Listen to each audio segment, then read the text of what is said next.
പ്രിയമുള്ളവരെ, വയനാട് ലോകസഭ മണ്ഡലത്തിൽ പാർലമെന്റ് ഉപതെരഞ്ഞെടുപ്പ് നവംബർ 13 നടക്കുകയാണ്. നമ്മുടെ ഏറെ പ്രിയങ്കരിയായ പ്രിയപ്പെട്ട സ്ഥാനാർത്ഥി പ്രിയങ്കാജി ഇവിടെ എത്തിച്ചേർന്നിരിക്കുകയാണ്. ജനാധിപത്യവും മതേതരത്വവും സംരക്ഷിക്കുന്നതിന് വേണ്ടി, ഭരണഘടനയെ കൂടി എല്ലാവരെയും ഒരുപോലെ മുന്നോട്ട് കൊണ്ടുപോകുന്നതിന് വേണ്ടി, വയനാടിൻ്റെ സമഗ്രമായ വികസന പ്രവർത്തനങ്ങൾ യാഥാർത്ഥ്യമാക്കുന്നതിന് വേണ്ടി നമ്മുടെ പ്രിയപ്പെട്ട സ്ഥാനാർത്ഥി നിങ്ങളെല്ലാവരെയും നേരിൽ കണ്ട് വോട്ട് അഭ്യർത്ഥിക്കാൻ ഇവിടെ എത്തിയിരിക്കുകയാണ്. നിങ്ങളെല്ലാവരുടെ സമ്മതത്തോടു കൂടി ബഹുമാന്യായ നമ്മുടെ സ്ഥാനാർത്ഥി പ്രിയങ്ക ഗാന്ധി ഉൾപ്പെടെയുള്ള നേതാക്കളെ എല്ലാവരെയും സ്നേഹപൂർവ്വം പൂതാടി പഞ്ചായത്ത് തെരഞ്ഞെടുപ്പ് കമ്മിറ്റിക്ക് വേണ്ടി സ്വാഗതം ചെയ്തുകൊണ്ട് വോട്ട് അഭ്യർത്ഥിച്ച് സംസാരിക്കുന്നതിന് വേണ്ടി പ്രിയങ്കാജിയെ സ്നേഹപൂർവ്വം ക്ഷണിക്കുന്നു.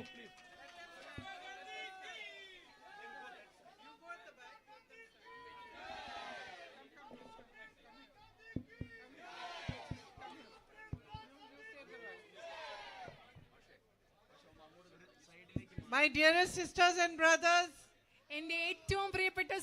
welcome to this meeting and thank you so much for waiting for me and for giving me so much love and affection. നിങ്ങളെ എല്ലാവരെയും ഞാൻ ഈ യോഗത്തിലേക്ക് സ്വാഗതം ചെയ്യുകയാണ്. എനിക്ക് വേണ്ടി കാത്തു നിന്നതിനും എനിക്ക് ഒരുപാട് സ്നേഹം നിങ്ങൾ നൽകുന്നതിനും ഞാൻ നിങ്ങളോട് നന്ദി പറയുകയാണ്. I also welcome all my colleagues from the UDF who are on stage to this meeting and thank them for being here. ഐക്യ ജനാധിപത്യ മുന്നണിയിലെ എന്റെ സഹപ്രവർത്തകരായ ഈ വേദിയിലുള്ള എല്ലാവരെയും ഞാൻ ഈ യോഗത്തിലേക്ക് സ്വാഗതം ചെയ്യുന്നു. അതുപോലെ ഇവിടെ വന്നതിന് അവരോട് നന്ദി പറയുകയും ചെയ്യുന്നു. You have a very special bond with my brother Rahul. നിങ്ങൾക്ക് എന്റെ സഹോദരൻ രാഹുലിനോട് വളരെ പ്രത്യേകമായ വിശിഷ്ടമായ ഒരു ബന്ധമാണുള്ളത്. I'll tell you truthfully, he really loves you. ഞാൻ നിങ്ങളോട് സത്യസന്ധമായിട്ട് പറയട്ടെ, രാഹുൽ നിങ്ങളെ വളരെയധികം സ്നേഹിക്കുന്നുണ്ട്.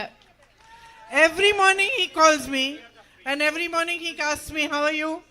I'm fine. How are things there? I say it's fine. Aren't the people lovely? I say yes, everybody is lovely, so kind to me, so loving to me, but every morning he tells me. എല്ലാ ദിവസവും രാവിലെ എൻ്റെ സഹോദരൻ രാഹുൽ എന്നെ വിളിച്ചു ചോദിക്കും, എങ്ങനെയുണ്ട്, സുഖമായിട്ടിരിക്കുന്നു, വയനാട്ടിലെ കാര്യങ്ങൾ എങ്ങനെയുണ്ട്? അപ്പം ഞാൻ പറയും എല്ലാം നന്നായിട്ട് പോകുന്നു. അവിടുത്തെ ആളുകൾ മനോഹരമായ ആളുകളല്ലേ എന്ന് അദ്ദേഹം എന്നോട് ചോദിക്കും. ഞാൻ പറയും ശരിയാണ്, അവർ ഭയങ്കര സ്നേഹമുള്ളവരാണ്, ദയയുള്ള മനുഷ്യരാണ്, എന്നോട് ഒരുപാട് സ്നേഹമുള്ളവരാണെന്ന് പറയും. I think he's still feeling bad that he's having to leave you. എനിക്ക് തോന്നുന്നത് ഇപ്പോഴും വയനാട് പാർലമെന്റ് മണ്ഡലവും നിങ്ങളെ ഉപേക്ഷിക്കേണ്ടി വന്നതിൽ അദ്ദേഹത്തിന് വിഷമമുണ്ടെന്ന് തന്നെയാണ് എനിക്ക് ഇപ്പോഴും തോന്നുന്നത്. But my family owes you a deep debt of gratitude. എൻ്റെ കുടുംബം നിങ്ങളോട് കടപ്പാടിന്റെ വലിയൊരു കടം എൻ്റെ കുടുംബത്തിന് നിങ്ങളോടുണ്ട്.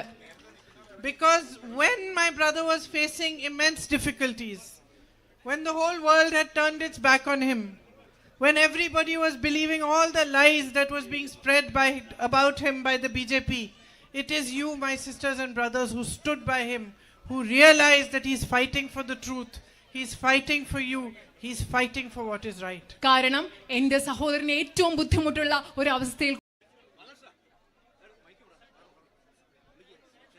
പ്രിയമുള്ളവരെ, വയനാട് ലോകസഭ മണ്ഡലത്തിൽ പാർലമെന്റ് ഉപതെരഞ്ഞെടുപ്പ് നവംബർ 13 നടക്കുകയാണ്. നമ്മുടെ ഏറെ പ്രിയങ്കരിയായ പ്രിയപ്പെട്ട സ്ഥാനാർത്ഥി പ്രിയങ്കാജി ഇവിടെ എത്തിച്ചേർന്നിരിക്കുകയാണ്. ജനാധിപത്യവും മതേതരത്വവും സംരക്ഷിക്കുന്നതിന് വേണ്ടി, ഭരണഘടനയെ കൂടി എല്ലാവരെയും ഒരുപോലെ മുന്നോട്ട് കൊണ്ടുപോകുന്നതിന് വേണ്ടി, വയനാടിൻ്റെ സമഗ്രമായ വികസന പ്രവർത്തനങ്ങൾ യാഥാർത്ഥ്യമാക്കുന്നതിന് വേണ്ടി നമ്മുടെ പ്രിയപ്പെട്ട സ്ഥാനാർത്ഥി നിങ്ങളെല്ലാവരെയും നേരിൽ കണ്ട് വോട്ട് അഭ്യർത്ഥിക്കാൻ ഇവിടെ എത്തിയിരിക്കുകയാണ്. നിങ്ങളെല്ലാവരുടെ സമ്മതത്തോടു കൂടി ബഹുമാന്യായ നമ്മുടെ സ്ഥാനാർത്ഥി പ്രിയങ്ക ഗാന്ധി ഉൾപ്പെടെയുള്ള നേതാക്കളെ എല്ലാവരെയും സ്നേഹപൂർവ്വം പൂതാടി പഞ്ചായത്ത് തെരഞ്ഞെടുപ്പ് കമ്മിറ്റിക്ക് വേണ്ടി സ്വാഗതം ചെയ്തുകൊണ്ട് വോട്ട് അഭ്യർത്ഥിച്ച് സംസാരിക്കുന്നതിന് വേണ്ടി പ്രിയങ്കാജിയെ സ്നേഹപൂർവ്വം ക്ഷണിക്കുന്നു.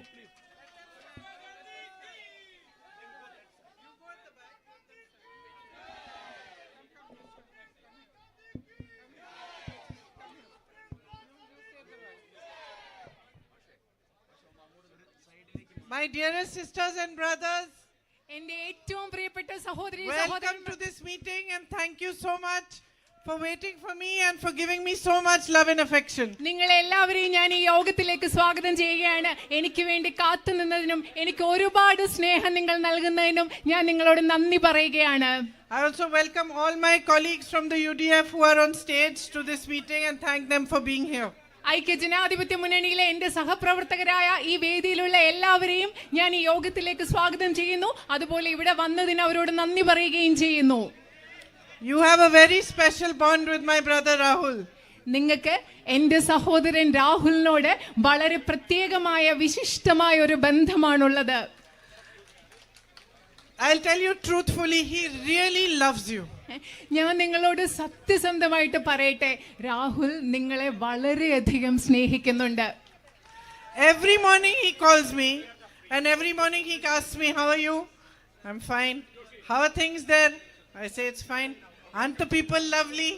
I say yes, everybody is lovely, so kind to me, so loving to me. But every morning he tells me, എല്ലാ ദിവസവും രാവിലെ എൻ്റെ സഹോദരൻ രാഹുൽ എന്നെ വിളിച്ചു ചോദിക്കും, എങ്ങനെയുണ്ട്, സുഖമായിട്ടിരിക്കുന്നു, വയനാട്ടിലെ കാര്യങ്ങൾ എങ്ങനെയുണ്ട്? അപ്പം ഞാൻ പറയും എല്ലാം നന്നായിട്ട് പോകുന്നു. അവിടുത്തെ ആളുകൾ മനോഹരമായ ആളുകളല്ലേ എന്ന് അദ്ദേഹം എന്നോട് ചോദിക്കും. ഞാൻ പറയും ശരിയാണ്, അവർ ഭയങ്കര സ്നേഹമുള്ളവരാണ്, ദയയുള്ള മനുഷ്യരാണ്, എന്നോട് ഒരുപാട് സ്നേഹമുള്ളവരാണെന്ന് പറയും. I think he's still feeling bad that he's having to leave you. എനിക്ക് തോന്നുന്നത് ഇപ്പോഴും വയനാട് പാർലമെന്റ് മണ്ഡലവും നിങ്ങളെ ഉപേക്ഷിക്കേണ്ടി വന്നതിൽ അദ്ദേഹത്തിന് വിഷമമുണ്ടെന്ന് തന്നെയാണ് എനിക്ക് ഇപ്പോഴും തോന്നുന്നത്. But my family owes you a deep debt of gratitude. എൻ്റെ കുടുംബം നിങ്ങളോട് കടപ്പാടിന്റെ വലിയൊരു കടം എൻ്റെ കുടുംബത്തിന് നിങ്ങളോടുണ്ട്.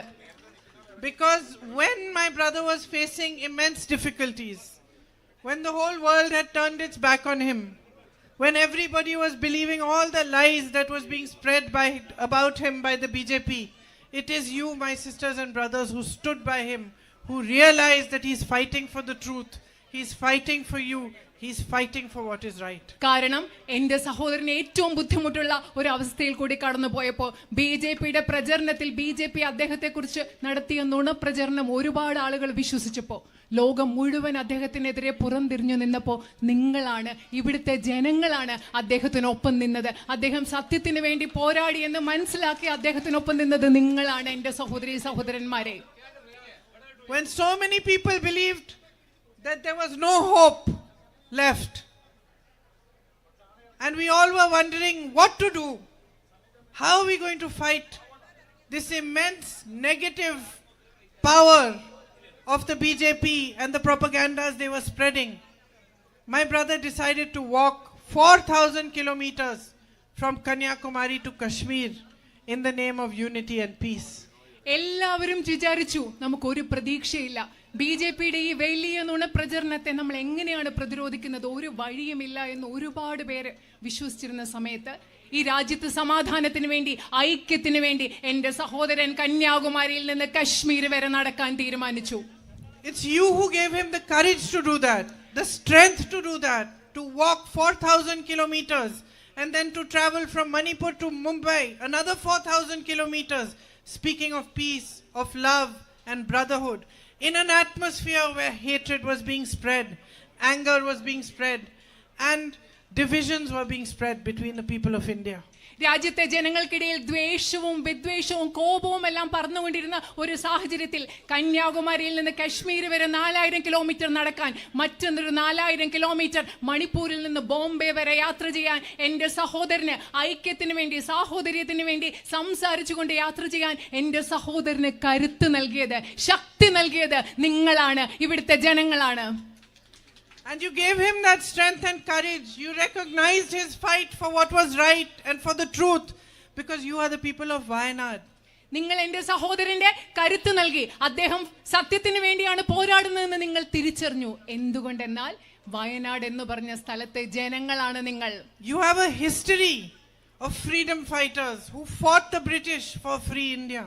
ബ്രിട്ടീഷുകാർക്കെതിരെ ഒരു സ്വതന്ത്ര ഇന്ത്യക്ക് വേണ്ടി പോരാടിയ സ്വാതന്ത്ര്യ സമര സേനാനികളുടെ ഒരു ചരിത്രം നിങ്ങൾക്കുണ്ട്. You have a culture and a tradition of unity.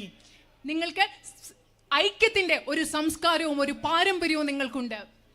Whether it is Muslims, Christians, Hindus, all of you have lived here peacefully and known and understood that progress can only come if all of you live peacefully ഇവിടെ together. ഹിന്ദുക്കളും മുസ്ലിങ്ങളും ക്രിസ്ത്യാനികളും വിവിധ മതവിഭാഗങ്ങൾപ്പെട്ട ആളുകൾ സമാധാനത്തോടുകൂടി ജീവിച്ചിട്ടുണ്ട്. നിങ്ങൾ മനസ്സിലാക്കിയിട്ടുണ്ട് എല്ലാവരും സാഹോദര്യത്തിൽ ജീവിച്ചാൽ മാത്രമേ നമുക്ക് പുരോഗതി സാധ്യമാകൂ എന്ന് നിങ്ങൾ മനസ്സിലാക്കിയിട്ടുണ്ട്. You have a famous church here also, the Nadavayal church. നിങ്ങൾക്ക് ഇവിടെ വളരെ പ്രസിദ്ധമായ ഒരു നടവയൽ പള്ളിയുണ്ട്. And your Puthari Mahotsavam, right? Puthari Mahotsavam നിങ്ങളെ is also very famous. Again, this is a festival that brings everybody together. അതുപോലെ നിങ്ങൾക്ക് പ്രസിദ്ധമായ പുത്തരി മഹോത്സവമുണ്ട്. ശരിക്കും പറഞ്ഞ ഈ ആഘോഷങ്ങൾ എന്ന് പറഞ്ഞാൽ എല്ലാ മനുഷ്യരെയും ഒരുമിച്ച് കൊണ്ടുവരുന്നതാണ് ഈ ആഘോഷങ്ങൾ. This land of yours has a very rich history, a rich tradition, so much natural beauty, so much potential. നിങ്ങളുടെ ഈ ഭൂമി എന്ന് പറയുന്നത് അതിന് മനോഹരമായ സമ്പന്നമായ ഒരു ചരിത്രമുണ്ട്, സമ്പന്നമായ ഒരു പാരമ്പര്യമുണ്ട്. എന്തുമാത്രം പ്രകൃതി ഭംഗിയാണ് ഇവിടെയുള്ളത്. ഈ ഭൂമിയിൽ ഒരുപാട് കഴിവുകളും സാധ്യതകളുമുണ്ട്. And with this deep understanding that you have of staying united, no matter what pressures are being put on you, what attempts are being made to divide you, you understand that progress can only come if we stay united and strong. നിങ്ങൾക്ക് മേൽ എത്രമേറെ പരസ്പരം വിഭജിക്കപ്പെടാൻ എത്രയധികം സമ്മർദ്ദങ്ങൾ നിങ്ങളുടെ മേൽ ഉണ്ടായാലും നിങ്ങൾ തിരിച്ചറിയുന്നു, ഒരുമിച്ച് ജീവിക്കുന്നതിൽ കൂടെ മാത്രമേ മനുഷ്യർക്ക് പുരോഗതി പ്രാപിക്കാൻ സാധിക്കൂ എന്ന് മനസ്സിലാക്കുന്ന ആഴത്തിലുള്ള ഒരു മനസ്സിലാക്കൽ നിങ്ങൾക്ക് ഇവിടുത്തെ ജനങ്ങൾക്കുണ്ട്. Wherever I have been traveling in the last few days, I have seen potential. I have seen the strength of young people. I have seen them playing soccer in every field I pass, and I see with what dedication they are playing, what good players they are. I have gone to colleges and seen how bright the children are and what a strong future they can make for themselves. കഴിഞ്ഞ കുറേ ദിവസങ്ങളായി ഞാനിവിടെ യാത്ര ചെയ്യുമ്പോൾ വയനാടിൻ്റെ സാധ്യതകളെ ഞാൻ കണ്ടിട്ടുണ്ട്. ഫുട്ബോൾ സ്റ്റേഡിയത്തിൽ കളിക്കുന്ന എത്ര കഴിവുറ്റ മികച്ച കളിക്കാരെ ഞാൻ കണ്ടിട്ടുണ്ട്. അതുപോലെ ഞാൻ കോളേജുകളിലും സ്കൂളിലും പോയപ്പോൾ അവിടെ എത്ര കഴിവുള്ള ചെറുപ്പക്കാരെ കണ്ടിട്ടുണ്ട്. ഇവരെയൊക്കെ കാണുമ്പോൾ എനിക്ക് മനസ്സിലാക്കാൻ സാധിക്കും എത്ര മികച്ച ഒരു ഭാവിക്കുള്ള സാധ്യത ഇവിടെ ഉണ്ടെന്ന് എനിക്ക് മനസ്സിലാക്കാൻ കഴിയുന്നുണ്ട്.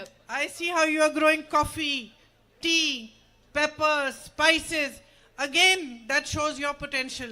If these things were marketed properly, if there was a proper food processing, focus on food processing, then how much better you could do.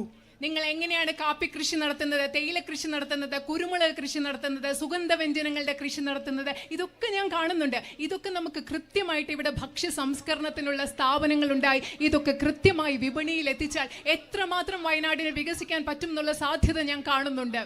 So I see two things. I see that you have immense potential, and yet wherever I go I also see and understand that there are huge issues you are facing, that your daily life is a struggle. ഞാൻ രണ്ട് കാര്യങ്ങൾ ഇവിടെ കാണുന്നുണ്ട്. ഒരു വശത്ത് എത്രമാത്രം വലിയ സാധ്യതയാണ് ഈ നാടിനുള്ളതെന്ന് ഞാൻ കാണുന്നുണ്ട്. മറുവശത്ത് യാത്ര ചെയ്യുമ്പോൾ എനിക്ക് മനസ്സിലാകുന്നു നിങ്ങളുടെ നിത്യജീവിതം മുൻപോട്ട് കൊണ്ടുപോകാൻ എത്രമാത്രം ബുദ്ധിമുട്ടുകൾ നിങ്ങൾ നേരിടുന്നു, അതും ഞാൻ മനസ്സിലാക്കുന്നുണ്ട്. My sisters are standing here. I know what a struggle your life is. No matter how many members in the family are earning today, you still have difficulty making ends meet. എനിക്കറിയാം എൻ്റെ സഹോദരിമാർ അവിടെ നിൽക്കുന്നുണ്ട്. എനിക്കറിയാം വീട്ടിലെ എല്ലാ അംഗങ്ങളും ജോലി ചെയ്താലും ജീവിതം മുൻപോട്ട് കൊണ്ടുപോകാൻ എത്രമാത്രം ബുദ്ധിമുട്ടുകൾ നിങ്ങൾ നേരിടുന്നു എന്നുള്ളത് എനിക്ക് കൃത്യമായിട്ട് അറിയാം. Because of the kind of price rise there is, you have to face many difficulties. കാരണം നമ്മുടെ നാട്ടിൽ എത്രമാത്രം വിലക്കയറ്റമുണ്ടോ അതിന്റെ ഭാഗമായിട്ട് നിങ്ങൾക്ക് ഒരുപാട് ബുദ്ധിമുട്ടുകൾ നേരിടേണ്ടി വരുന്നുണ്ട്. And as farmers in the farming community, when there are floods, when there is damage due to rain, you don't get enough compensation. നിങ്ങൾ കർഷക സമൂഹത്തിൽപ്പെട്ട കൃഷി ചെയ്യുന്ന ആളുകളുണ്ട്. ഇവിടെ വെള്ളപ്പൊക്കം ഉണ്ടാകുമ്പോൾ, മഴയുണ്ടാകുമ്പോൾ, നിങ്ങൾ ഒരുപാട് നാശനഷ്ടങ്ങൾ നേരിടുമ്പോൾ നിങ്ങൾക്ക് ആവശ്യമുള്ള നഷ്ടപരിഹാരം ഇവിടെ കിട്ടുന്നില്ല. You have many problems of access. Roads need to be better. I was just looking at what my brother's notes, and 145 crores off-roads in one single year were brought here to Wayanad, but it's still not enough. There's still more work to be done. അതില്ല, നിങ്ങൾക്ക് ഇനി ഒരുപാട് കാര്യങ്ങൾ ചെയ്യാനുണ്ട്. നിങ്ങൾക്ക് മെച്ചപ്പെട്ട റോഡുകൾ വേണം, പല കാര്യങ്ങളിലും നിങ്ങൾക്ക് പ്രവേശനം സാധ്യമാകുന്ന മെച്ചപ്പെട്ട കാര്യങ്ങൾ വേണം. ഞാൻ എൻ്റെ സഹോദരൻ്റെ നോട്ടുകളിൽ നോക്കുകയായിരുന്നു. 145 കോടി രൂപയുടെ ധനസഹായം റോഡുകൾക്ക് വേണ്ടി വയനാട്ടിൽ ഇവിടെ കൊണ്ടുവന്നിട്ടുണ്ട്. പക്ഷെ അത് മാത്രം പോരാ, നമുക്കിനി ഒരുപാട് ഇതിൽ ചെയ്യാനുണ്ട്.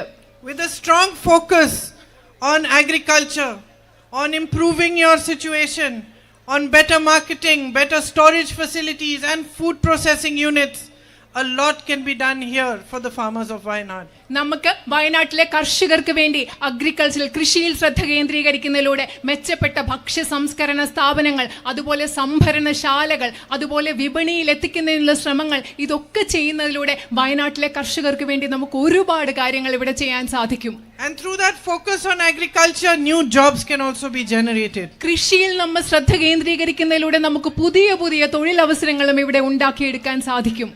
You have an immense issue of man-animal conflict. മനുഷ്യ വന്യജീവി സംഘർഷം എന്ന് പറയുന്ന ഒരു വലിയ പ്രശ്നം നിങ്ങൾ ഇന്ന് നേരിടുന്നുണ്ട്. Especially dairy farmers are suffering even more from it. നമ്മുടെ അത് മാത്രമല്ല, ഇവിടുത്തെ ക്ഷീര കർഷകർക്ക് ഇതുകൂലം വളരെയധികം ബുദ്ധിമുട്ടുകൾ ഉണ്ടാവുന്നുണ്ട്. There's a loss of cattle, loss of crops, loss of life. അത് മാത്രമല്ല, കന്നുകാലികൾ നമുക്ക് നഷ്ടപ്പെടുന്നുണ്ട്, അതുപോലെ വിളകൾ നിങ്ങൾക്ക് നഷ്ടപ്പെടുന്നു, അത് മാത്രമല്ല മനുഷ്യ ജീവനും ഇവിടെ നഷ്ടപ്പെടുന്നുണ്ട്. And this is a big issue for which we have to work collectively to find a solution. ഈ ഒരു വലിയ പ്രശ്നമാണിത്. ഇത് പരിഹരിക്കുന്നതിന് വേണ്ടി നമ്മൾ എല്ലാവരും ഒരുമിച്ച് ചേർന്ന് പ്രവർത്തിക്കേണ്ടതുണ്ട്. On top of this, recently when they have declared buffer zones, many settlements have gone into those buffer zones without consultation. അത് മാത്രമല്ല, ഈയിടെ അവർ ബഫർ സോൺ പ്രഖ്യാപിച്ചപ്പോൾ മനുഷ്യ അധിവാസ കേന്ദ്രങ്ങൾ പലതും ബഫർ സോണിലേക്ക് മാറ്റി. അത് നിങ്ങളോട് ചർച്ച ചെയ്യാതെയാണ് അങ്ങനെ ചെയ്തത്. So all of a sudden, those villages which are coming into the buffer zone have new rules applying to them. പെട്ടെന്ന് ഒരു ദിവസം എന്താ പറയുന്നത്, ഈ ബഫർ സോണിൽ വരുന്ന ഗ്രാമങ്ങൾക്കെല്ലാം പുതിയ പുതിയ നിയമങ്ങൾ അവയ്ക്ക് വേണ്ടി വന്നിരിക്കുകയാണ്. And new problems arise. അതിന്റെ ഭാഗമായിട്ട് എന്താ സംഭവിക്കുന്നത്, പുതിയ പ്രശ്നങ്ങളും ഉണ്ടാവുന്നു. I know that the women sanitation workers over here have been demanding insurance and job security for a long time. എനിക്കറിയാം, ഇവിടെ ശുചീകരണ മേഖലയിൽ പ്രവർത്തിക്കുന്ന സ്ത്രീകൾ കുറെ നാളുകളായിട്ട് അവർക്ക് തൊഴിൽ സുരക്ഷിതത്വത്തിനും ഇൻഷുറൻസിനും വേണ്ടിയുള്ള ആവശ്യം അവർക്കുണ്ടെന്ന് എനിക്ക് കൃത്യമായിട്ട് അറിയാം. I hope to be able to voice their demand for them and to put pressure on the governments to give them what they are asking for. അവരുടെ ആവശ്യം ഉയർത്തുന്നതിന് വേണ്ടി, അവർക്ക് ഇത് ലഭ്യമാകുന്നതിന് വേണ്ടി ഗവൺമെന്റുകളിൽ സമ്മർദ്ദം ചെലുത്താൻ കരുതും എന്ന് ഞാൻ കരുതുകയാണ്. Your welfare pensions have been delayed for over 6 months now. Pressure needs to be put on the government to release those also. നിങ്ങളുടെ അതുപോലെ ക്ഷേമ പെൻഷനുകൾ നിങ്ങൾക്ക് 6 മാസമായിട്ട് കുടിശ്ശികയുണ്ട്. അത് നിങ്ങൾക്ക് ലഭ്യമാകുന്നതിന് വേണ്ടി ഗവൺമെന്റുകളിൽ നമുക്ക് സമ്മർദ്ദം ചെലുത്തേണ്ടതുണ്ട്. The tribal people of Wayanad are its soul. വയനാടിന്റെ ആത്മാവെന്ന് പറയുന്നത് ഇവിടുത്തെ ആദിവാസി സമൂഹമാണ്. And yet day after day Narendra Modi ji's policies are eroding their rights. അതുമാത്രമല്ല, പക്ഷെ എന്താ സംഭവിക്കുന്നത്, ഓരോ ദിവസം കഴിയുന്തോറും നരേന്ദ്രമോദി ഗവൺമെന്റിന്റെ നയങ്ങൾ അവരുടെ അവകാശങ്ങൾ എടുത്തു കളഞ്ഞുകൊണ്ടിരിക്കുകയാണ്. In state after state their land is being taken from them and given to big businessmen. ഓരോ സംസ്ഥാനത്തും, ഈ രാജ്യത്തെ ഓരോ സംസ്ഥാനത്തും നമ്മുടെ ആദിവാസികളുടെ ഭൂമി എടുത്ത് ഇവിടുത്തെ അതിസമ്പന്നരായ വ്യവസായികൾക്ക് നൽകിക്കൊണ്ടിരിക്കുകയാണ്. Here itself you have a big issue where you still have not received compensation for lands. നിങ്ങൾക്കറിയാം, ഇവിടെ തന്നെ നിങ്ങൾക്ക് ഇതുവരെ നിങ്ങളിൽ നിന്ന് എടുത്തു മാറ്റിയ ഭൂമിക്ക് വേണ്ടത്ര നഷ്ടപരിഹാരം കിട്ടിയിട്ടില്ല എന്നൊരു വലിയ പ്രശ്നം ഇവിടെ തന്നെ ഇന്നുണ്ട്. Access to good health care is a problem. അതായത് ആരോഗ്യ പരിരക്ഷാ സംവിധാനങ്ങൾ ലഭ്യമല്ല എന്നൊരു വലിയ പ്രശ്നമുണ്ട്. Rahul ji put constant pressure for the medical college and some development took place, but still more pressure has to be put. Because though the government has put out the board saying medical college, it still has not started the facilities. നിങ്ങൾക്കൊരു medical കോളേജിന് വേണ്ടി കഴിയാവുന്ന സമ്മർദ്ദം രാഹുൽജി ചെലുത്തിയിട്ടുണ്ട്. അതിന്റെ ഫലമായി കുറച്ച് പുരോഗതി ഉണ്ടായിട്ടുണ്ട്. പക്ഷെ അവസാനം എന്താ സംഭവിച്ചത്, മെഡിക്കൽ കോളേജ് എന്ന് പറഞ്ഞ ഒരു ബോർഡ് അവിടെ വെച്ചിട്ടുള്ളതല്ലാതെ അവിടെ മെഡിക്കൽ കോളേജിന് ആവശ്യമായ യാതൊരു സൗകര്യങ്ങളും ഗവൺമെന്റ് നൽകിയിട്ടില്ല. When somebody falls ill in the family, you're afraid, you don't know what to do, there isn't a good facility available in the area, At the same time, to reach other facilities is a problem because of the night ban, because of so many other issues that you're facing. നിങ്ങൾക്കറിയാം, വീട്ടിലൊരാൾക്ക് അസുഖം വരുമ്പോൾ നമ്മൾ പേടിച്ചു പോകും. നമുക്ക് എന്താ ചെയ്യേണ്ടതെന്ന് അറിയില്ല, എങ്ങനെയാണ് ആശുപത്രിയിൽ എത്തിക്കേണ്ടതെന്ന് അറിയില്ല. അടുത്തുള്ള ഒരു ആശുപത്രിയിൽ എത്താൻ നിങ്ങൾക്ക് ഒരുപാട് ദൂരം സഞ്ചരിക്കേണ്ടി വരും. അതുമാത്രമല്ല, രാത്രി യാത്രാ നിരോധനം ഉള്ളതുകൊണ്ട് വേറെ പ്രശ്നങ്ങളും നിങ്ങൾക്കുണ്ട്. അത് ഞാൻ മനസ്സിലാക്കുന്നു. And these are basic needs. ഇതൊക്കെ എന്ന് പറയുന്നത് മനുഷ്യരുടെ അടിസ്ഥാന ആവശ്യങ്ങളാണ്. Basic things which are your right. ഈ അടിസ്ഥാന ആവശ്യങ്ങൾ എന്ന് പറയുന്നത് നിങ്ങളുടെ അവകാശങ്ങളാണ്. You should not be begging for a medical college. ഒരു മെഡിക്കൽ കോളേജിന് വേണ്ടി നിങ്ങൾക്ക് യാചിക്കേണ്ട അവസ്ഥ ഒരിക്കലും ഉണ്ടാവരുത്. You should not be crying for better roads to access health facilities, educational facilities. നിങ്ങൾക്ക് മെച്ചപ്പെട്ട റോഡുകൾ ഉണ്ടാകാൻ, മെച്ചപ്പെട്ട വിദ്യാഭ്യാസ സൗകര്യങ്ങൾ ഉണ്ടാകാൻ, മെച്ചപ്പെട്ട ആരോഗ്യ സംവിധാനങ്ങൾ ഉണ്ടാകാൻ വേണ്ടി നിങ്ങൾക്ക് നിലവിളിക്കേണ്ട, കരയേണ്ടി വരുന്ന ഒരു അവസ്ഥ ഒരിക്കലും ഉണ്ടാവരുത്. This is the very least that governments can do for you. നിങ്ങൾക്ക് വേണ്ടി ഗവൺമെന്റുകൾക്ക് ചെയ്യാവുന്ന ഏറ്റവും കുറഞ്ഞ കാര്യങ്ങൾ എന്ന് പറയുന്നത് ഇതൊക്കെയാണ്. Good health services, good educational services, good roads, drinking water, it's the very least. മെച്ചപ്പെട്ട വിദ്യാഭ്യാസ സൗകര്യങ്ങൾ, ആരോഗ്യ സൗകര്യങ്ങൾ, മെച്ചപ്പെട്ട റോഡുകൾ, കുടിവെള്ളം, ഇതൊക്കെ എന്ന് പറയുന്നത് നിങ്ങൾക്ക് ലഭ്യമാക്കേണ്ട കുറഞ്ഞ കാര്യങ്ങളാണ്. If you look at the level of unemployment today, all the educated young people who are standing here, who are looking for jobs with no prospect of employment. നിങ്ങളിപ്പോൾ ഇന്നത്തെ തൊഴിലില്ലായ്മ അവസ്ഥ നോക്കി. ഇവിടെ വിദ്യാസമ്പന്നരായ ധാരാളം ആൺകുട്ടികളും പെൺകുട്ടികളും ഉണ്ട്. നിങ്ങൾ ഭാവിയിലേക്ക് നോക്കുകയാണെങ്കിൽ അവർക്ക് ജോലി കിട്ടാനുള്ള ഒരു സാധ്യതയും നമ്മൾ ഇന്ന് കാണുന്നില്ല. Because there is no thinking about it. കാരണം ഇതിനെപ്പറ്റി ചിന്തിക്കേണ്ടവർ ചിന്തിക്കുന്നില്ല. There is no focus on manufacturing. ഉൽപാദന മേഖലയിൽ യാതൊരു ശ്രദ്ധയും ഇവിടെ കേന്ദ്രീകരിക്കുന്നില്ല. Focus on agriculture, like over here as I was explaining, how much it can generate jobs. കാരണം ഇവിടെ കാർഷിക മേഖലയിലും ശ്രദ്ധ കേന്ദ്രീകരിക്കുന്നില്ല. മുമ്പ് നിങ്ങളോട് ഞാൻ വിശദീകരിച്ച് തന്നതുപോലെ എത്രമാത്രം കാർഷിക മേഖലയിൽ ശ്രദ്ധ കേന്ദ്രീകരിച്ചാൽ നമുക്ക് തൊഴിലവസരങ്ങൾ സൃഷ്ടിക്കാൻ സാധിക്കും. And the public sector has also been weakened. അതുമാത്രമല്ല, നമ്മുടെ രാജ്യത്തെ പൊതുമേഖലാ സ്ഥാപനങ്ങളെയും അവർ ദുർബലപ്പെടുത്തിയിരിക്കുകയാണ്. Everything that belonged to the people of India, the roads, the ports, the airports, the big public institutions, all of them are being weakened and handed over slowly to big business. നമ്മുടെ നാട്ടിലെ പൊതുജനങ്ങൾക്ക് അവകാശപ്പെട്ടത് എന്തൊക്കെയാണോ, നമ്മുടെ റോഡുകൾ, നമ്മുടെ തുറമുഖങ്ങൾ എല്ലാം എന്താ ചെയ്യുന്നത്, അതിനെയെല്ലാം ദുർബലപ്പെടുത്തി അതെല്ലാം ആർക്കാണ്, അതിസമ്പന്നരായ കുറച്ചു പേർക്ക് കൈമാറ്റം ചെയ്യുകയാണ് ഈ രാജ്യത്ത് സംഭവിച്ചുകൊണ്ടിരിക്കുന്നത്. So I am here today in the context of the by-election, and as you know, I am the UDF candidate. ഞാൻ ഇന്ന് ഇവിടെ നിങ്ങളുടെ മുമ്പിൽ നിൽക്കുന്നത് ഇവിടെ ഉപതെരഞ്ഞെടുപ്പ് നടക്കുന്ന സാഹചര്യത്തിലാണ്. നിങ്ങൾക്കറിയാവുന്നതുപോലെ ഞാൻ ഐക്യ ജനാധിപത്യ മുന്നണിയുടെ സ്ഥാനാർത്ഥിയായിട്ടാണ് നിങ്ങളുടെ മുമ്പിൽ നിൽക്കുന്നത്. And I urge you to think about this election at two levels. ഞാൻ നിങ്ങളോട് ഈ തെരഞ്ഞെടുപ്പിനെ പറ്റി രണ്ട് തലങ്ങളിൽ ചിന്തിക്കാൻ ഞാൻ നിങ്ങളോട് അഭ്യർത്ഥിക്കുകയാണ്. The first is, who is going to fight for your needs, put pressure on these governments to get you the better roads? Who is going to create a vision for Wayanad with some focus on food processing, on agriculture, on tourism, which can show the whole world the natural beauty of Wayanad and benefit the people of Wayanad? How are we going to work together to create this new vision and to work hard so that the future of the young people of Wayanad and of all of you is improved? ഒരു തലത്തിൽ നിങ്ങൾ ചിന്തിക്കേണ്ട നിങ്ങളുടെ നിത്യജീവിതത്തിലുള്ള പ്രശ്നങ്ങൾ എന്താണ്? നിങ്ങൾക്ക് മെച്ചപ്പെട്ട ആരോഗ്യം, നിങ്ങൾക്ക് മെച്ചപ്പെട്ട റോഡുകൾ, മെച്ചപ്പെട്ട വിദ്യാഭ്യാസ സമ്പ്രദായങ്ങൾ, ഇവിടെ മെച്ചപ്പെട്ട ഭക്ഷ്യ സംസ്കരണ സ്ഥാപനങ്ങൾ, ഇതൊക്കെ സൃഷ്ടിച്ച് നിങ്ങളുടെ ദൈനംദിന പ്രശ്നങ്ങൾക്ക് വേണ്ടി ഗവൺമെന്റുകളിൽ സമ്മർദ്ദം ചെലുത്താൻ, അതിനുവേണ്ടി പോരാടാൻ, വയനാടിന് വേണ്ടി ദീർഘദർശനത്തോടു കൂടി ഒരുമിച്ച് പ്രവർത്തിച്ച് ഒരു കാഴ്ചപ്പാടുണ്ടാക്കാൻ ആർക്കാണ് സാധിക്കുന്നത്? അതിനെപ്പറ്റി നിങ്ങൾ ഒരു വശത്ത് ചിന്തിക്കണം. Who is going to work for you with dedication and respect and love and honesty? നിങ്ങൾക്ക് വേണ്ടി ആരാണോ സ്നേഹത്തോടുകൂടി, സത്യസന്ധതയോടുകൂടി, സമർപ്പണത്തോടുകൂടി, ബഹുമാനത്തോടു വേണ്ടി പ്രവർത്തിക്കുന്നത്, അതിനെപ്പറ്റി നിങ്ങൾ ഈ തെരഞ്ഞെടുപ്പിൽ ഒരു വശത്ത് നിന്ന് ചിന്തിക്കണം, ഒരു തലത്തിൽ ചിന്തിക്കണം. And at another level, I want you to think about where our country stands today. മറ്റൊരു തലത്തിൽ ഈ തെരഞ്ഞെടുപ്പിൽ നിങ്ങൾ ചിന്തിക്കണം, ഇന്ന് നമ്മുടെ രാജ്യം എവിടെ നിൽക്കുന്നു എന്നതിനെക്കുറിച്ചും നിങ്ങൾ ചിന്തിക്കണം. Where the politics of the BJP, which is spread across the country, is a politics of hatred, of anger, of divisiveness and of distraction. അതുമാത്രമല്ല, ഈ രാജ്യത്ത് മുഴുവൻ നിലനിൽക്കുന്ന BJPയുടെ വിദ്വേഷത്തിന്റെ, ദേഷ്യത്തിന്റെ, അതുപോലെ വിശ്വസ്തതയില്ലായ്മയുടെ, ജനങ്ങളുടെ ശ്രദ്ധയെ തിരിച്ചുവിടുന്ന ആ രാഷ്ട്രീയത്തെക്കുറിച്ചും ഈ തെരഞ്ഞെടുപ്പിൽ നിങ്ങൾ ചിന്തിക്കണം.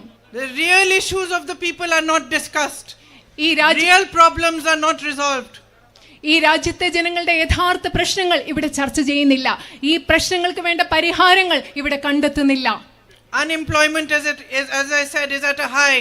Prices are rising without any sort of idea that they might actually stop at some point. They just continue to rise. അത് മാത്രമല്ല, ഞാൻ നേരത്തെ പറഞ്ഞതുപോലെ തൊഴിലില്ലായ്മ ഏറ്റവും വലിയ നിരക്കിലാണ് ഇവിടെ ഉള്ളത്. അതുപോലെ വിലക്കയറ്റം കുതിച്ചുയരുകയാണ്. അതിനെ തടയാനുള്ള ഒരു ആശയവും ഇവിടെ നടപ്പിലാകുന്നില്ല. As I said, basic services are not available.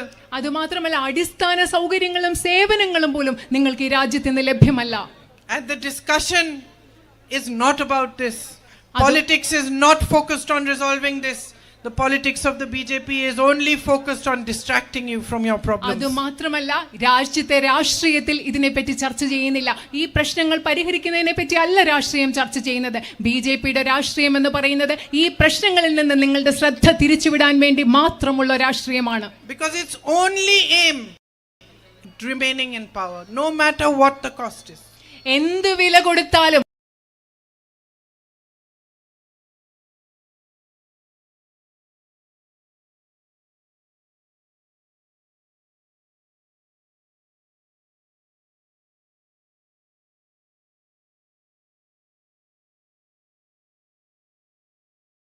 എന്നത് മാത്രമാണ് BJPയുടെ രാഷ്ട്രീയം. And you have seen that yourselves in Wayanad. അത് നിങ്ങൾ ഈ വയനാട്ടിൽ തന്നെ നിങ്ങൾ അത് കണ്ടിട്ടുണ്ട്. There was a terrible disaster here a few months back. ഇവിടെ അതിദാരുണമായ ഒരു പ്രകൃതി ദുരന്തം ഏതാനും മാസങ്ങൾ മുമ്പ് ഇവിടെ നടന്നു. When my brother and I visited here, I remember meeting children who had lost their whole families. ഞാനും എൻ്റെ സഹോദരനും കൂടെ ആ സമയത്ത് ഇവിടെ വന്നപ്പോൾ ഞാൻ കണ്ടു ജീവിതത്തിലെ കുടുംബാംഗങ്ങളെ എല്ലാം നഷ്ടപ്പെട്ട കുഞ്ഞുങ്ങളെ ഞാൻ കണ്ടു. Old grandmothers who had nobody left to look after them. പ്രായമായ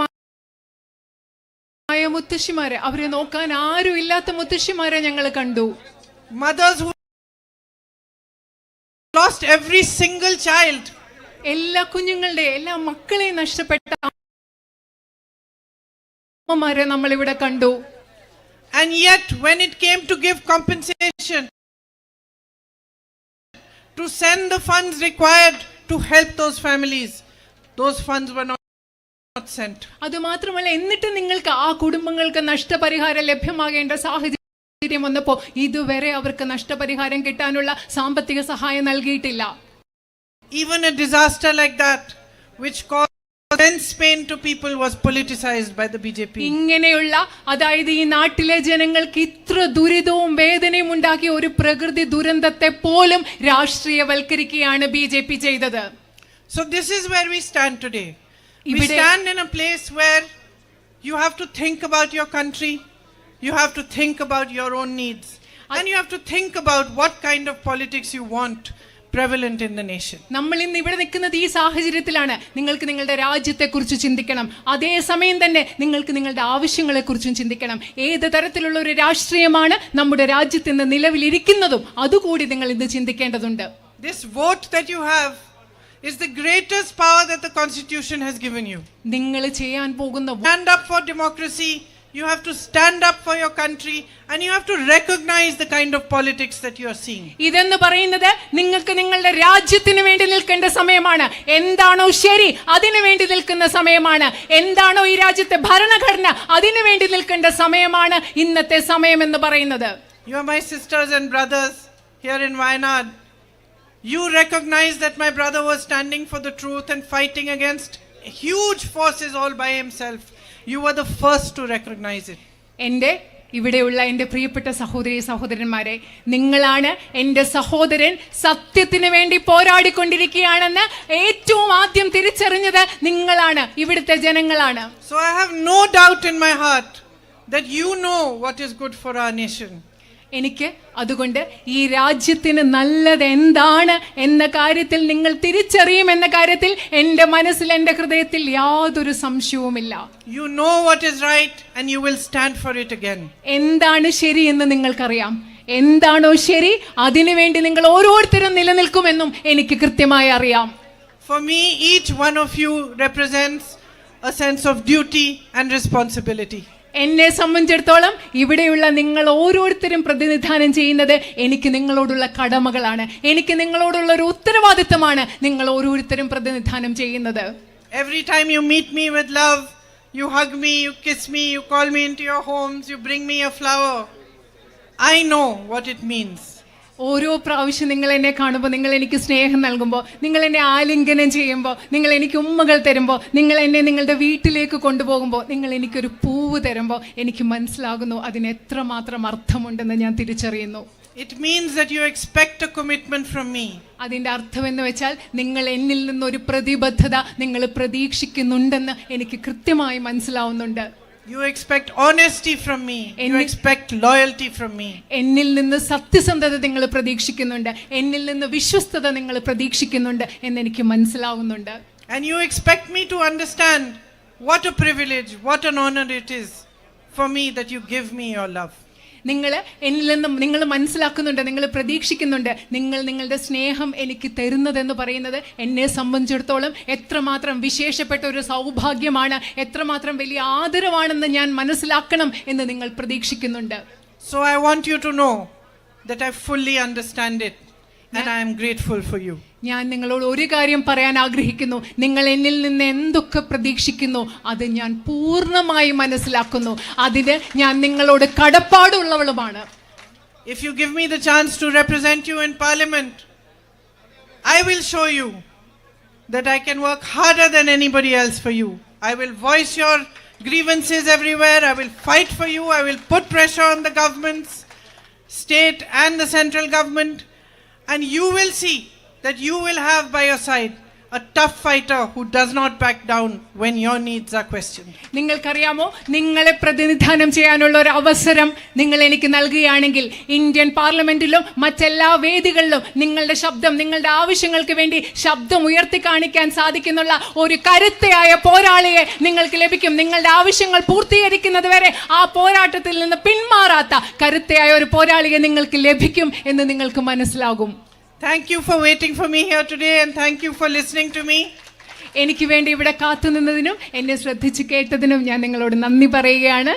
I hope that with your support I will be able to carry forward all the work that my brother has done here and to show you that so much more can still be done together. ഞാൻ പ്രതീക്ഷിക്കുകയാണ് നിങ്ങളുടെ പിന്തുണയോടുകൂടി എൻ്റെ സഹോദരൻ നിങ്ങൾക്ക് വേണ്ടി ചെയ്ത പ്രവൃത്തികളെല്ലാം തുടരാൻ എനിക്ക് സാധിക്കുമെന്ന് ഞാൻ പ്രതീക്ഷിക്കുന്നു. അതുമാത്രമല്ല അതിലും കൂടുതൽ കാര്യങ്ങൾ ഇവിടുത്തെ ജനങ്ങൾക്ക് വേണ്ടി ചെയ്യാൻ സാധിക്കുമെന്ന് ഞാൻ പ്രതീക്ഷിക്കുകയാണ്.